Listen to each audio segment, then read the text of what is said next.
سورہ مومن پارہ نمبر 24 سورہ مومن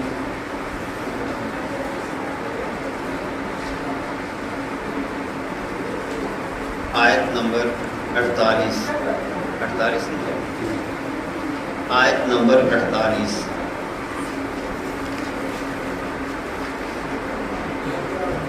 پارہ نمبر 24 سورہ مومن آیت نمبر 48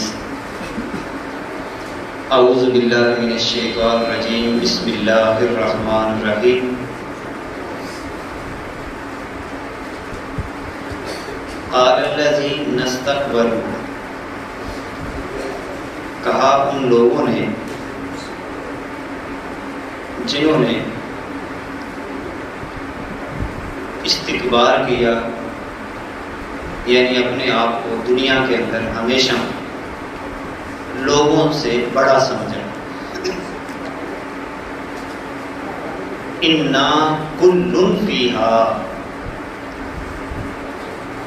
ہم تو سارے ہی آگ میں آ گئے،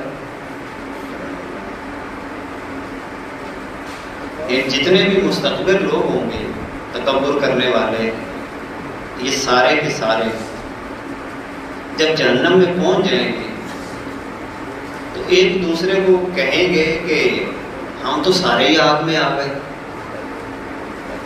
دنیا میں جنہوں نے استکبار کیا، استکبار کا معنی کئی دفعہ میں ذکر کر چکا ہوں، تذکیر کے طور پر دہراتا ہوں کہ وہ بندہ جو اپنے آپ کو اس انداز کے ساتھ آگے اظہار کرے کہ جو حیثیت اس کے پاس نہیں ہے وہ حیثیت اپنی بنانے کی کوشش کرے، تکبر اختیار کر لے، دوسروں کو چھوٹا سمجھے، یہ سارے کے سارے جب جہنم میں پہنچیں گے تو کیا کہیں گے کہ ہم سارے جہنم میں آ گئے۔ ان اللہ قد حکم بین العباد، بے شک اللہ فیصلہ فرما چکا ہے بندوں کے درمیان، فیصلہ ہو گیا، ہم نے ادھر آنا تھا، آ گئے۔ وقال الذین فی النار لخزنۃ جہنم ادعوا ربکم یخفف عنا یوما من العذاب، کہیں گے وہ لوگ جو جہنم میں ہیں، آگ میں ہیں، جہنم کے داروغوں سے، جہنم کے چوکی داروں سے، کہ اپنے رب سے دعا کرو، تم ہمارے لیے دعا کر دو کہ ہم پر کوئی ایک دن ہی عذاب کا ہلکا ہو جائے، ہماری سفارش کر دو، ہم تو یہاں پر جہنم کی آگ میں جل رہے ہیں، اور جہنم کی آگ کی کیفیت کتنی ہوگی۔ قرآن میں بھی کئی مقامات پر اس کا ذکر ہے، آگ کا ذکر ہے۔ مسند امام اعظم کے اندر ایک روایت ہے جس میں جہنم کی آگ کی کیفیت کو بیان کیا گیا ہے کہ وہ آگ اتنی بھیانک ہوگی کہ جہنم کے فرشتوں کو بھی پتہ نہیں چل رہا ہوگا کہ یہ انسان ہیں یا پتھر ہیں، یعنی پتھروں اور انسانوں کا فرق وہ آگ ختم کر دے گی، اتنی بھیانک آگ ہوگی۔ اب یہ والے جو جہنمی ہیں یہ کیا کہیں گے؟ جہنم کے داروغوں سے کہیں گے کہ اب اللہ سے کوئی ہماری سفارش کر دو کہ وہ ہم سے کوئی ایک دن کا عذاب ہلکا کر دے۔ قالو، تو وہ فرشتے آگے سے کہیں گے اولم تک تأتیکم رسلکم بالبینات، کیا تمہارے پاس نمائندے نہیں آئے تھے واضح نشانیاں لے کر؟ تمہیں سمجھانے کے لیے لوگ نہیں آئے تھے کہ یہ ہدایت کا راستہ ہے، یہ گمراہی کا ہے؟ کیا تمہارے پاس آئے نہیں تھے؟ قالوا بلا، کہیں گے آئے تو تھے، سمجھانے کے لیے ہمیں لوگ آئے تھے۔ قالوا فادعوا، تو اب یہاں پر وہ فرشتے کہیں گے خود ہی دعا مانگ لو، لیکن اللہ فرماتا ہے وما دعاء الکافرین الا فی ضلال، کافروں کی دعا اس دن کیسی ہوگی؟ الا فی ضلال، بھٹکنے میں ہوگی، یعنی سادہ اس کا مطلب یہ ہے کہ ان کی دعا سنی ہی نہیں جائے گی۔ انا لننصر رسلنا والذین آمنوا فی الحیاۃ الدنیا ویوم یقوم الاشہاد، اللہ رب العزت فرماتا ہے کہ یہ جو قیامت کا دن ہوگا ہم ضرور مدد کریں گے. کن کی؟ اپنے رسولوں کی، اور ان لوگوں کی مدد کریں گے جو دنیا کی زندگی میں ایمان لائے، یعنی ایمان لائے اور ایمان کے تقاضوں کو پورا کیا. ایمان لانے کا مطلب ہے کہ اللہ کی مانتے رہے، دنیا کے اندر جو اللہ کی مانتے رہے، فرمایا کہ ہم ان کی کیا کریں گے؟ مدد کریں گے. وَيَوْمَ يَقُومُ الْأَشْهَادُ، اور جس دن گواہ کھڑے ہوں گے اس دن بھی ہم کیا کریں گے؟ مدد کریں گے. قیامت کا دن کیسا ہوگا؟ یوم لا ينفع الظالمین معذرتهم، قیامت کے دن ظالموں کے بہانے کام نہیں آئیں گے، ظالموں کو ان کے بہانے نفع نہیں دیں گے. جنہوں نے دنیا میں ظلم کیا، زیادتیاں کی، وہ یہ نہیں کہیں گے کہ ہم نے اس وجہ سے کیا، فلاں کیا. اس دن ظالموں کا کوئی بہانہ ان کو نفع نہیں دے گا. وَلَهُمُ اللَّعْنَةُ، اور ظالموں کے لیے قیامت کے دن لعنت ہوگی. وَلَهُمْ سُوءُ الدَّارِ، اور ان کے لیے برا گھر ہوگا. برا گھر ہوگا یعنی جہنم کا گھر ہوگا. لہذا اس دن نہ تو ظالم کی کوئی سفارش سنی جائے گی، نمبر 2 اللہ کی لعنت ہوگی ظالموں میں، اور نمبر 3 ان کے لیے جہنم کا گھر ہوگا. اس کے بعد فرمایا وَلَقَدْ آتَيْنَا مُوسَى الْهُدَىٰ، ہم نے موسیٰ علیہ السلام کو رہنمائی عطا کی. وَأَوْرَثْنَا بَنِي إِسْرَائِيلَ الْكِتَابَ، اور ہم نے بنی اسرائیل کو کتاب کا وارث بنایا. ہدن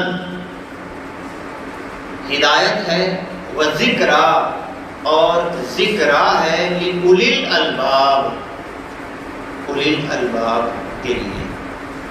اولی الالباب کی تشریح بھی پہلے آپ سمجھ چکے ہیں. لوگ کی جمع ہے ہر وہ بندہ جو اپنی عقل کا صحیح استعمال کرتا ہے، اپنی عقل کو محفوظ رکھتا ہے اور بڑی گہری سوچ رکھتا ہے، دنیا کے حوالے سے گہری سوچ رکھتا ہے، معاملات کو بڑے دھیان سے دیکھتا ہے. ایسے افراد کو اولی الالباب کہا جاتا ہے. تو جو اولی الالباب ہیں ان لوگوں کے لیے ہدایت ہے اور نصیحت ہے. اور جو اولی الالباب نہیں ہیں، یعنی جنہوں نے اپنی عقل کو محفوظ نہیں کیا، اور یہ بات پچھلے جمعے میں ہم تفصیل کے ساتھ ذکر کر چکے ہیں کہ جس بندے کی طبیعت میں 3 چیزیں ہوں اس کی عقل کام کرنا چھوڑ دیتی ہے. نمبر 1 جو بندہ سرکش ہو، نمبر 2 جو بندہ متکبر ہو، نمبر 3 جس بندے کی طبیعت میں مال و دولت کا حرص اور لالچ پیدا ہو جائے، ایسے بندے کی عقل کام کرنا چھوڑ دیتی ہے. یعنی چھوڑ دینے سے مراد یہ کہ اچھا نہیں سوچتی، ہمیشہ برا سوچتی ہے. اس کے بعد ایک اور بات اللہ رب العزت نے ارشاد فرمائی، فَاصْبِرْ، یعنی سختیاں آتی ہیں، پریشانیاں آتی ہیں تو اے معبود بس آپ صبر کیجیے. ان وعد اللہ حق، بے شک اللہ کا وعدہ حق ہے، اللہ کا وعدہ سچا ہے. جو اس نے کہا ہے قرآن مقدس کے اندر وہ ویسا ہی ہوگا. لہذا ظالموں کو ان کی سزا ضرور ملے گی. جو لوگ کسی پہ زیادتی کرتے ہیں ان کو خمیازہ ضرور بھگتنا پڑے گا. آپ صبر کریں، حوصلہ رکھیں، اللہ کا وعدہ سچا ہے. وَاسْتَغْفِرْ لِذَنبِكَ، اور اے محبوب آپ اپنے بلندی درجات کی دعا مانگتے رہیں. وَسَبِّحْ بِحَمْدِ رَبِّكَ، اور اپنے رب کی حمد کی تسبیح کرتے رہیں. بالعشی والابکار، صبح اور شام. بس آپ اپنے رب کی تسبیح بیان کرتے رہیں، باقی کام اللہ پہ چھوڑ دیں. اللہ بہتر کرنے والا ہے. آپ صبر کریں، حوصلہ کریں، ان لوگوں کی باتوں پہ نہ جائیں کہ جیسی بھی بات کرتے ہیں خاموشی اختیار کریں اور اللہ پہ معاملہ چھوڑ دیں. اللہ ہی بہتر کرنے والا ہے. ان الذین یجادلون فی آیات اللہ بغیر سلطان اتاہم، بے شک وہ لوگ جو اللہ کی آیات میں جھگڑا کرتے ہیں بغیر کسی دلیل کے، جو انہیں ملی، یعنی قرآن مقدس کے حوالے سے بے تکی باتیں کرتے ہیں، اپنا فلسفہ بیان کرتے ہیں۔ لہذا ایک اصول ذہن میں رکھیں، اس کا مفہوم کے اعتبار سے آپ کو سمجھانا چاہتا ہوں۔ اگر آپ کوئی شرعی حکم لگا رہے ہیں، مثال کے طور پر آپ کسی کو یہ بتا رہے ہیں کہ یہ فرض ہے کرو، یا کسی کو یہ بتا رہے ہیں کہ نہیں یہ ناجائز ہے نہ کرو، یا کسی کو یہ بتا رہے ہیں کہ نہیں یہ کام حلال ہے، یا بتا رہے نہیں یہ کام حرام ہے، بتانے سے پہلے سوچنا ہے کہ اللہ نے بھی اس کو حلال قرار دیا ہے یا حرام قرار دیا، آپ اپنی طرف سے کر رہے ہیں۔ یہ ہوتا ہے اللہ کی آیات میں جھگڑا کرنا۔ ہمارے یہاں بہت سارے لوگ خود مفتی بن جاتے ہیں، مفت کے مفتی بن جاتے ہیں، یعنی اپنی طرف سے ہی چیزوں کو حلال بنا لیتے ہیں اور اپنی ہی طرف سے چیزوں کو حرام بنا لیتے ہیں، حالانکہ ان کا تعلق ہی وہ نہیں ہوتا۔ بعض دفعہ یہ چیز میں اس کو نہیں کھاؤں گا میرے لیے حرام ہے، کہ کیوں حرام ہے؟ وجہ بھی بتاؤ کہ اللہ نے کہا ہے کہ یہ حرام ہے۔ ایک چیز کو وہ اپنی طرف سے اپنے لیے حلال کیے جا رہا ہے، حالانکہ اللہ رب العزت نے اس کو اس بندے کے لیے حلال قرار نہیں دیا۔ ایک چیز کو اپنی طرف سے جائز قرار دے رہا ہے، حالانکہ شریعت اسلامیہ میں وہ جائز نہیں ہے۔ تو یہ اس بندے کی بات ہو رہی ہے جو اللہ کی آیات میں بغیر دلیل کے جھگڑا کرتا ہے۔ لہٰذا کوشش کریں، ایک ہے عام روٹین کی باتیں، ایک ہے کہ جب آپ کسی بھی چیز کے بارے میں کوئی حکم لگا رہے ہیں کہ یہ جائز ہے ناجائز ہے، حلال ہے حرام ہے، فرض ہے واجب ہے، اس طرح کا کوئی حکم لگا رہے ہوں تو یہ اپنی طرف سے نہیں لگانا جب تک کہ آپ کے پاس قرآن و سنت کی کوئی واضح دلیل نہ ہو۔ اپنی طرف سے آپ اس کو اپنے اوپر حرام یا حلال قرار نہیں دے سکتے۔ یہی وجہ ہے کہ حضور علیہ الصلوۃ والسلام کو بھی ایک مقام پہ اللہ رب العزت نے یہ بات فرمائی، اے محبوب جو میں نے چیز آپ کے لیے حرام قرار نہیں دی، آپ اپنے اوپر اس کو حرام کیوں کر رہے ہیں؟ اندازہ لگائیں، ایک موقع پہ آقا نعمت صلی اللہ علیہ وسلم نے ایک چیز کھانے کی نہ کھانے کی قسم اٹھا لی۔ اللہ رب العزت نے فوراً قرآن کی آیت اتاری، یا ایھا النبی لما تحرم، اے محبوب آپ اس چیز کو کیوں حرام قرار دے رہے ہیں جس کو اللہ نے حلال قرار دیا؟ تو میں اور آپ تو پھر امتی ہیں، نبی کریم صلی اللہ علیہ وسلم کو اللہ رب العزت نے یہاں پر یہ رہنمائی جو ہے وہ عطا کی ہے۔ اسی طرح آقا نعمت صلی اللہ علیہ وسلم نے بہت سارے صحابہ کو اس حوالے سے آگے رہنمائی عطا فرمائی۔ ایک صحابی کہنے لگے کہ میں کبھی شادی نہیں کروں گا، ایک کہنے لگا کہ میں ساری عمر روزے رکھوں گا، ایک کہنے لگا کہ میں ساری رات عبادت کیا کروں گا۔ تو آقا کریم علیہ الصلوۃ والسلام نے منع فرما دیا کہ تمہیں کس نے کہا کہ ایسا کام کرو؟ کیا میں نے شادیاں نہیں کی؟ تم بھی شادیاں کرو۔ کیا میں اسی طرح روزے رکھتا ہوں؟ رمضان کے علاوہ روزوں کی بات ہے، رمضان کے تو رکھنے ہیں، کبھی رکھ لیتا ہوں کبھی چھوڑ لیتا ہوں۔ اسی طرح اور بہت سارے مقامات ایسے ہیں کہ حضور علیہ الصلوۃ والسلام نے باقاعدہ روکا ہے صحابہ کرام کو کہ یہ جب اللہ نے آپ پر چیز لازم نہیں کی، آپ کیوں اپنی طبیعت پہ لازم کر رہے ہیں؟ لہذا اس کا بہترین میں آپ کو ایک اور طریقہ عرض کروں، معاملات کے اعتبار سے بھی جو چیز آپ کی طاقت میں ہو آپ وہ کریں، جو آپ کے بس میں ہی نہیں ہے اس کا قیامت کے دن آپ سے سوال بھی نہیں کیا جائے۔ ابھی کل ایک دوست میرے پاس آئے، مجھے یہ بات وہاں سے پھر یاد آئی، میں وہ بات بھی آپ کو بطور واقعہ سنا دیتا ہوں۔ وہ کہنے لگے کہ میرے پاس ایک آدمی آیا اور کہنے لگا کہ آپ نے اسٹیٹ لائف کی پالیسی کروائی ہوئی ہے۔ کہتے کروائی ہوئی ہے؟ تو کہتے 2-3 بندے کھڑے تھے، تو ایک کہتا کہ یہ تو جائز نہیں ہے، ٹھیک ہو گیا، ایک نے کہہ دیا کہ جائز نہیں ہے، دوسرا کہتا ہے کہ نہیں جائز ہے۔ اچھا اس نے جواز کی دلیل دیکھیں کیا بنائی، کہتے دیکھو آپ کا پورا نظام ہی تو سود پہ چل رہا ہے، کہیں نہ کہیں آپ کو کوئی بندہ پیسے بھی دے رہا ہے تو آپ کو پتہ ہے کہ یہ سود کے ہیں یا سود کے نہیں ہیں۔ اب دلیل دیکھیں اس نے اپنی طرف سے بنائی ہے، قرآن و سنت کا یہ اصول نہیں ہے۔ قرآن یہ اصول دیتا ہے کہ انسان کی دو حالتیں ہوتی ہیں، ایک حالت ہوتی ہے اضطراری، یعنی جو انسان کے بس میں ہی نہ ہو، اس کا سوال اس سے قیامت کے دن نہیں کیا جائے گا، اور ایک ہوتا ہے اختیاری، جو میرے اور آپ کے اختیار میں ہو، اللہ نے اختیار، اس کا سوال کیا جائے گا۔ اب اس کی ایک مثال میں نے اس کو آدمی کو بتائی کہ دیکھیں، اب ایک بندہ اگر یہ کہے کہ پانی پینے سے روزہ نہیں ٹوٹنا چاہیے، اور دلیل یہ دے کہ دھند کے موسم میں اتنی نمی ہوتی ہے اور وہ ہمارے اندر چلی جاتی ہے۔ اب دیکھیں دھند کے موسم میں نمی کتنی اندر جاتی ہے، دھند ہے وہ پانی ہی تو ہے، ہمارے اندر چلا گیا، تو کیا روزہ ٹوٹتا ہے؟ نہیں ٹوٹتا۔ اب ایک بندہ کہے کہ دیکھو پانی تو اندر گیا ہے تو روزہ نہیں ٹوٹتا، لہذا پانی پینے سے بھی نہیں ٹوٹنا چاہیے۔ اب اس کا جواب کیا ہوگا کہ وہ جو دھند اندر گئی ہے اس کو روکنا ہمارے اختیار میں نہیں ہے، لہذا اس کا سوال نہیں ہوگا، اور پانی کا پینا ہمارے اختیار میں ہے، لہذا اس کا سوال ہوگا۔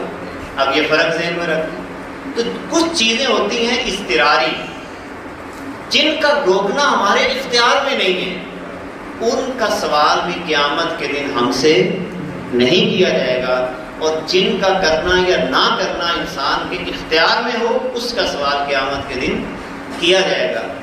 اب لیکن وہ فتویٰ لگا کے بیٹھا ہوا تھا کہ نہیں، چونکہ عام روٹین میں بھی ہم دیکھیں، ہم ہوائی جہاز کا سفر بھی کرتے ہیں تو ہماری وہ انشورنس ہو جاتی ہے، وہ ہمارے اختیار میں ہی نہیں ہے، وہ ہم سے سوال بھی نہیں ہوگا، اور جو ہمارے اختیار میں ہے اس کا سوال بھی ہوگا۔ تو اس لیے بغیر دلیل کے دین کی بات کرنا یہ بہت بڑا جرم ہے، لہذا کوشش کریں کوئی بھی حلال حرام، جائز ناجائز، فرض واجب کی کوئی بات کرنے لگیں تو پہلے قرآن و سنت سے چیزوں کو دیکھیں کہ اللہ اور اس کے رسول نے منع کیا ہے تو ٹھیک ہے، اگر نہیں منع کیا تو ہم کون ہوتے ہیں ان چیزوں کو حرام یا حلال بنانے والے جن کو اللہ اور اس کے رسول نے حلال یا حرام نہیں بنایا۔ ان فی صدورہم الا کبر، اب اللہ نے وجہ بھی بیان کر دی کہ یہ جو خود اللہ کی آیات میں جھگڑا کرتے ہیں، یہ کیوں کرتے ہیں؟ اللہ فرماتا ہے ان کے دلوں میں کبر ہے، یہ سمجھتے ہیں ہم بھی اب کوئی شے ہو گئے، کبر ہے، تکبر ہے، بڑائی ہے، اور اپنے آپ کو بڑا بنانا چاہ رہے ہیں کہ اسی بھی کوئی شے ہونے ہیں۔ لیکن اللہ فرماتا ہے ما ہم ببالغیہ، یہ بڑے نہیں ہو سکتے، یہ بڑے نہیں ہو سکتے، اس چیز کو نہیں پہنچ سکتے۔ کیوں؟ اس لیے کہ بڑا بندہ اس انداز میں نہیں بنتا، بڑا بندہ بنتا ہے اللہ اور اس کے رسول کے نظام کے دائرہ کار میں رہتے ہوئے۔ اس کے علاوہ کوئی بندہ بھی کوئی چور راستہ اختیار کر کے بڑا بننے کی کوشش کرے گا، وہ بڑا نہیں بنے گا بلکہ ہمیشہ چھوٹا ہوتا چلا جائے گا۔ فاستعذ باللہ، بس اللہ کی پناہ مانگیے، اللہ کی پناہ مانگیے۔ انہ هو السمیع البصیر، بے شک وہ سننے والا دیکھنے۔ اللہ کی پناہ مانگ لے، بس ہر حالت میں اللہ کی پناہ مانگ لے۔ اعوذ باللہ من الشیطان الرجیم، ہم اللہ کی پناہ مانگتے۔ قل اعوذ برب الفلق من شر ما خلق، یہ پوری صورت، قل اعوذ برب الناس مالک الناس، یہ پوری صورت ہم اللہ کی پناہ مانگ لیتے ہیں۔ تو اللہ کی پناہ مانگ لے اور اللہ پہ معاملہ چھوڑ دے۔ لخلق السماوات والارض اکبر من خلق الناس، بے شک آسمانوں اور زمین کی پیدائش آدمیوں کی پیدائش سے بہت بڑی ہے، بہت بڑی تخلیقات ہیں اللہ کی، انسان تو اس کے مقابلے میں کچھ بھی نہیں ہے۔ پہاڑ کتنے بڑے ہیں اس کے، اسی لیے اللہ نے ایک مقام پہ فرمایا نا کہ تکبر کرنا چھوڑ دو، تمہاری گردن میرے پہاڑوں کے برابر نہیں ہو سکتی، کتنی گردن اونچی کرو گے، تمہاری گردن اونچے کرنے سے تمہارا قد نہیں بڑا ہو جائے گا، میرے پہاڑ پھر بھی بڑے، درخت بڑے۔ بندہ کہے کہ گردن اونچی کرنے سے میرا مقام بڑا ہو جائے گا، پھر تو درخت کا مقام بڑا ہونا چاہیے، پھر تو کھمبے کا مقام بھی بندے سے بڑا ہونا چاہیے، کھمبا انسان سے بڑا ہوتا ہے، اس کو بڑا مان لینا چاہیے۔ تو قد بڑے ہونے سے، یہ گردن اونچی کرنے سے بڑا نہیں بنتا، عاجزی اختیار کرنے سے بندہ بڑا بنتا ہے۔ لیکن اللہ نے ساتھ وہی بات فرما دی، وَلَٰكِنَّ أَكْثَرَ النَّاسِ لَا يَعْلَمُونَ، اکثر لوگ اس بات کو نہیں جانتے، اکثر لوگ نہیں جانتے۔ وَمَا يَسْتَوِي الْأَعْمَى وَالْبَصِيرُ، ساتھ مثال دے دی، اندھا اور دیکھنے والا یہ برابر نہیں ہو سکتے۔ اسی طرح ایک اور مقام پہ فرمایا کہ عالم اور جاہل برابر نہیں ہو سکتے۔ اللہ نے جس کو علم عطا کیا ہے اور جس کے بعد جہالت ہے وہ آپس میں برابر نہیں ہو سکتے، جس طرح دیکھنے والا اور نہ دیکھنے والا آپس میں برابر نہیں ہو سکتے۔ والذین آمنوا وعملوا الصالحات، وہ لوگ جو ایمان لائے اور جنہوں نے عمل صالح کیے، ولل مسیء، اور نہ انہوں نے بدکاری کی۔ تین شرطیں یہاں اللہ نے بیان کی کہ اور نہ وہ لوگ جو ایمان لائے اور عمل صالح جنہوں نے اختیار کیے اور نہ بدکاری کی، یہ بھی آپس میں برابر نہیں ہو سکتے۔ یعنی ایمان اور عمل صالح والے اور بدکار لوگ بھی آپس میں برابر نہیں ہو سکتے۔ لیکن ہمارے ہاں صورتحال یہ ہے کہ ہم دنیا کے اعتبار سے ایسے لوگوں کو بڑا سمجھتے ہیں اور نیک لوگوں کو چھوٹا سمجھتے ہیں، نیکوں کو کچھ سمجھتے ہی نہیں ہیں، اور جو برے لوگ ہوتے ہیں، ظالم ہوتے ہیں، فاسق ہوتے ہیں، ڈکیٹ ہوتے ہیں، ان کو ہم سلام پیش کرتے ہیں۔ قلیلا ما تتذکرون، کتنے ہی تم میں سے تھوڑے ہیں جو دھیان کرتے ہیں، تھوڑے ہی ہیں جو اس بات کی طرف دھیان کرتے ہیں۔ ان الساعۃ لآتیۃ، بے شک قیامت ضرور آنے والی ہے۔ یہ اس کا یہ مطلب ہے ان الساعۃ لآتیۃ، بے شک موت ضرور آنے والی ہے، بس آئی کہ آئی، لآتیۃ لا ریب فیہا، اس میں کوئی شک نہیں ہے۔ ولکن اکثر الناس لا یؤمنون، لیکن بہت سارے لوگ اس بات پہ بھی ایمان نہیں رکھتے۔ اب ایمان نہیں رکھتے ہم، لیکن کہتے تو ہیں نا کہ ہم مرنا ہے، کہنے کی حد تک کہتے ہیں۔ اگر ایمان ہوتا تو موت کا ایک ایک لمحہ جو انسان کی طبیعت پہ طاری ہوتا ہے، زندگی سنورتی چلی جاتی ہے۔ اگر ہمیں موت واقعتاً یاد ہوتی تو ہم زبان ٹھیک استعمال کرتے، گناہ نہ کرتے، زیادتیاں نہ کرتے۔ اسی لیے اللہ نے فرمایا وَلَٰكِنَّ أَكْثَرَ النَّاسِ لَا يُؤْمِنُونَ وَقَالَ رَبُّكُمْ، اور فرمایا تمہارے رب نے ادعونی استجب لکم، تم مجھے بلاؤ میں تمہاری دعا کو قبول کروں، مجھے بلاؤ، مجھے پکارا کرو، میں تمہاری پکار کو سنوں گا۔ ادعونی استجب لکم، مجھے بلاؤ، مجھے پکارو، میں تمہاری دعا قبول کروں گا، میں تمہاری پکار کا جواب دوں گا۔ مگر ان الذین یستکبرون عن عبادتی، وہ جو میری عبادت سے تکبر کرتے ہیں، یعنی استکبار، وہ دور بھاگنے کی کوشش کرتے ہیں، سیدخلون جہنم داخرین، وہ ذلیل ہو کر ان قریب جہنم میں داخل ہوں۔ میری عبادت سے منہ موڑتے ہیں۔ عبادت سے مراد صرف نماز نہیں، عبادت سے مراد اس کے سارے نظام کو قبول کرنا۔ جو میرے نظام کو قبول کرنے سے دور بھاگتے ہیں اور اپنے آپ کو بڑا سمجھتے ہیں کہ نہیں ہم زیادہ سمجھدار ہیں اللہ کی باتوں سے۔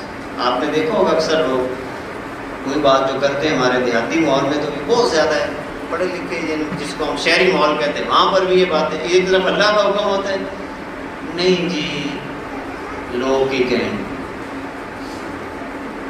ہماری سمجھ میں یہ بات نہیں آتی، ساری سمجھ نہیں ہوتی۔ تو بات کریں ذرا، سوچیں، بات اللہ کی ہے مگر آگے کیا بندہ کہہ رہا ہے، میری سمجھ تو باہر ہے، میری سمجھ نہیں آتی۔